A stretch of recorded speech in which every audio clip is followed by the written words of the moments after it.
Hello students, in the previous class we have discussed about the basic things related to the operational amplifier. What is operational amplifier, definition of amplifier as well as block diagram, ideal and practical characteristics of op-amp, what is inverting, non-inverting configuration, what is the concept of virtual ground, and we have seen the introduction of op-amp IC as well.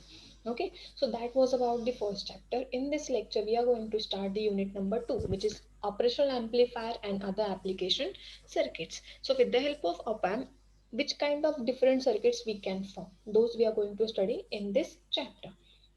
So without wasting time, let's get started. So the integrator, the thing is that in this chapter we are going to study the multiple of the applications. For example, integrator, differentiator, comparator. Along with that we have to study the audio amplifier, function generator, voltage to current, current to voltage converter. After that, PWM generation, what is IC 555, how that works, what are the different types of IC 555, and all these things we are going to study in this chapter. So let's start with the very first application of op-amp, that is op-amp as an integrator. So whatever input we are going to apply, integration of that input is going to produce at the output side. Okay, so what is integrator?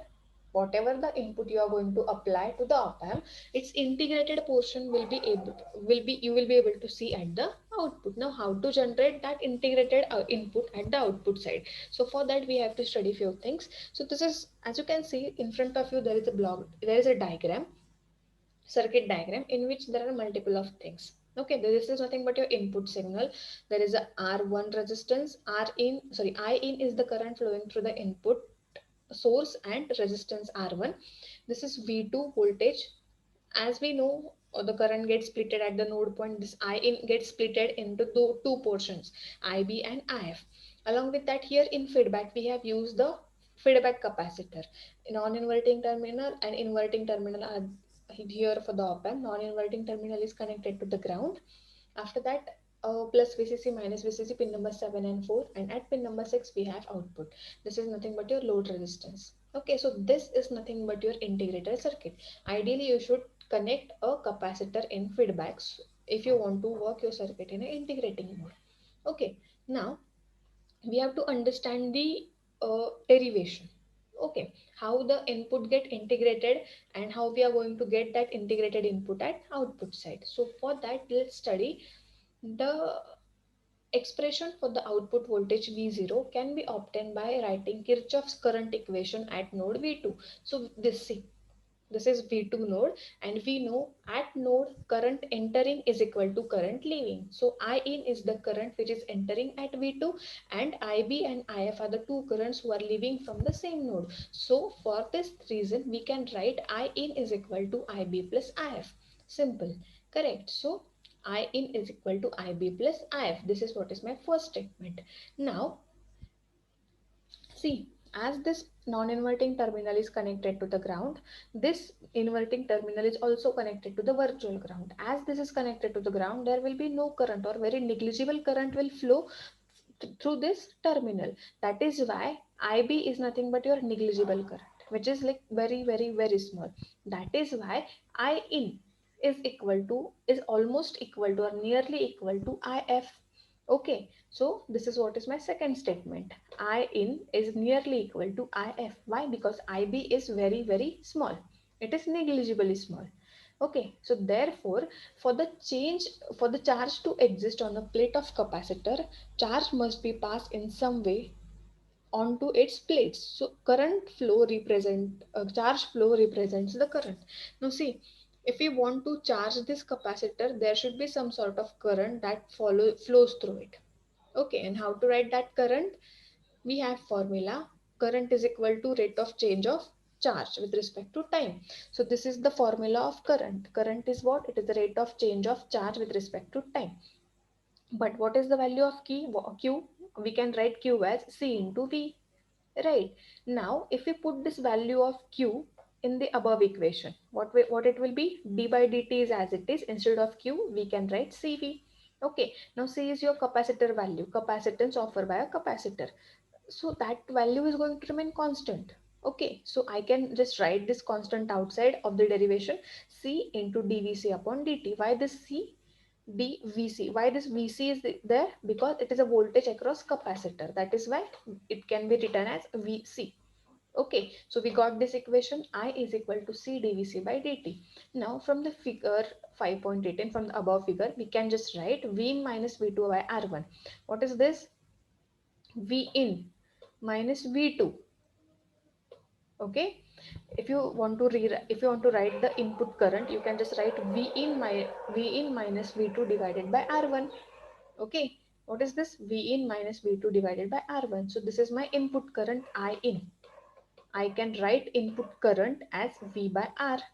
Okay, now we have two different voltages, V in and V2. The subtraction of them divided by the input resistor, correct, is equal to CF. It is a feedback capacitor. And what is d by dt? It is V2 minus V0. What is V2 and what is V0? This is your V2 voltage and this is your V out voltage. Okay, so after this, we know initially we are not applying any input to the any terminal. That is why your V1 and V2 becomes 0. Okay, so if in this above equation, if you put V1 and V2 is equal to 0, this term will be 0 and this term will be also be 0. Correct. So what we are left with? V in upon R1. V in upon R1, which is equal to CF is as it is, d by dt as it is. Now this is minus V0. So V0 I can write here and the minus sign is at this position.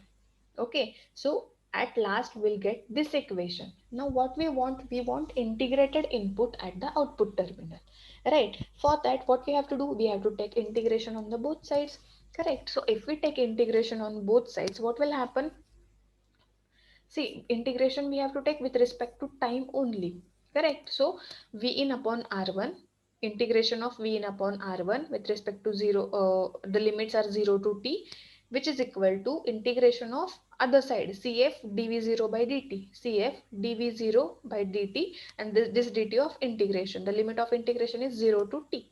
Okay, if we solve this, what we'll get? CF is equal to, sorry, C is equal to CF into minus V0 plus V0. The limit is t is equal to 0.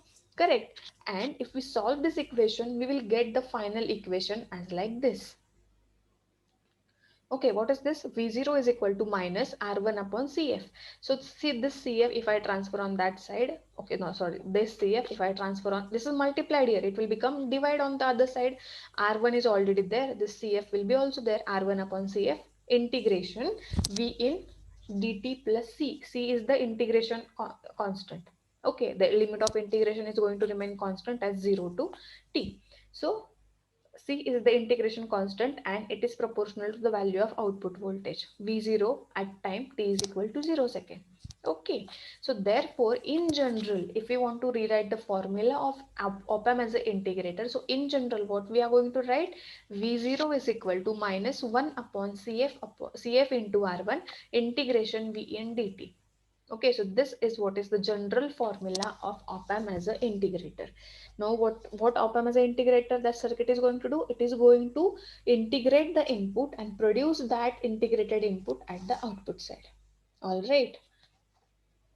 Next to that, see this diagram. This is going to be very important.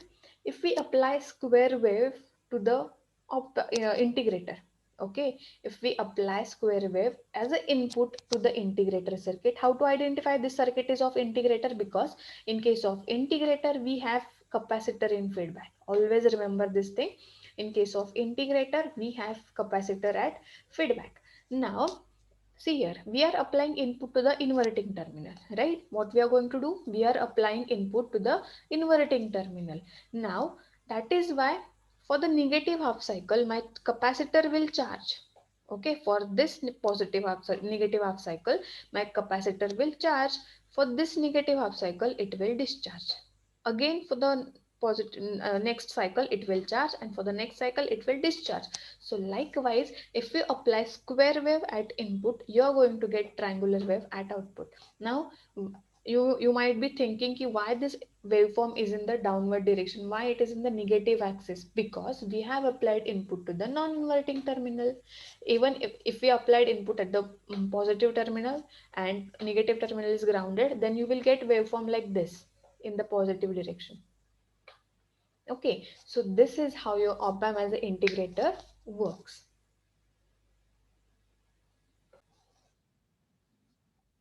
Up next, we have to study the second circuit, which is created from the op-amp, is op-amp as a differentiator. Now see, we have seen the op-amp as an integrator circuit in which your op-amp is going to produce the integrated input at the output side, right? In case of op-amp as a differentiator, what that op-amp is going to do, it is going to differentiate your input and produce that differentiated input at the output side. Alright, so a differentiator is a circuit that performs a calculus operation called as a differentiation. It produces an output voltage proportional to the instantaneous rate of change of the input voltage. It is useful in the signal processing application, in the measurement of the ramp slope, and for showing IP discontinuities in the waveform. So generally what you have to learn in the op-amp as a differentiator circuit, that this op-amp is used as a differentiator, and the basic function of this op-amp is to differentiate the input signal and produce that differentiated signal at the output side. Now study, like, have a look at the diagram. See, again here I have a input source. Now we know without input we are not going to do anything. We will not be able to do anything in case of electronics. That is why V is very compulsory. After that, at input we have capacitor C1. Okay, in the previous diagram in op-amp as an integrator we had a resistor here. Okay, now this is V2 terminal, again non-inverting, inverting is connected to the ground. After that, in feedback we have a resistor. Now just remember few things. In case of integrator, in feedback we had a capacitor. In case of differentiator, in feedback we have a resistor, right? So again, pin number 7, 4 plus VCC minus VCC, pin number 6 we have output, and there is a load resistance. Correct. Now few things are very, like, 50% things are similar to that of your op-amp as an integrator. Now see, IC. What is this IC? Input current. As you can see, IC is your input current. As it is flowing through the capacitor, it is called as a IC. Right. Now IC, which is equal to, see, look at the node point V2. At V2, what is KCL? Current entering at the node, which is equal to current leaving from the node. So at this node V2, IC is the current which is entering, and that is equal to current leaving from the node, IB2 and IF. Right? So I can write IC is equal to IB plus IF. Now again, as this positive terminal or non-inverting terminal is connected to the ground, this negative terminal or inverting terminal is connected to the virtual ground. As it is connected to the virtual ground, there will be no current, right? Or the current which will, whatever the current will be present at that point, that will be very, very, very small. You can just call it as a negligibly small. And that is why your IC, which is equal to IF. Correct. So I got the second equation, IC is equal to IF. Right. Now, whatever things we have done in the op-amp as a integrated, we have to follow the few steps in the op-amp as a differentiator also. Now, again we had that C is equal to QV. Okay. Now, we have to implement that again, take differentiation. C1, C is the constant, C is the value for capacitance offered by a capacitor, that is why we will take that a common, or we'll take it out of the derivation, dt of V in minus V2. On the other side we have V2 minus V0 divided by RF. Now again, this is what it is, your input current IC. How to represent IC? V2 minus V in, or like V2 minus V0, that is output current, and divided by RF. Now again, V1, V2 is equal to 0 because we haven't applied any kind of input, that is why V1, V2 as 0. And if V1 and V2 are 0, this will be your 0 and this will also be 0. Now what we are left with C1 dV in by dt. Correct? On the other side we are left with minus V0 upon RF. Okay, now if you want to convert this equation in terms of V0, if we rewrite the given equation in terms of V0 or V out, that will be equal to V0 is equal to minus RFC1 dV in by dt. Correct. So this RF is divided by here. If I send it on the other side, it will become multiplied. So C1 is already there. That will get multiplied with RF. So RF C1 dV in by dt. Now this minus sign will also go on the other side. That will become minus RF C1 dV in by dt. So this is what is the formula for the op-amp as a differentiator. Okay. So see this.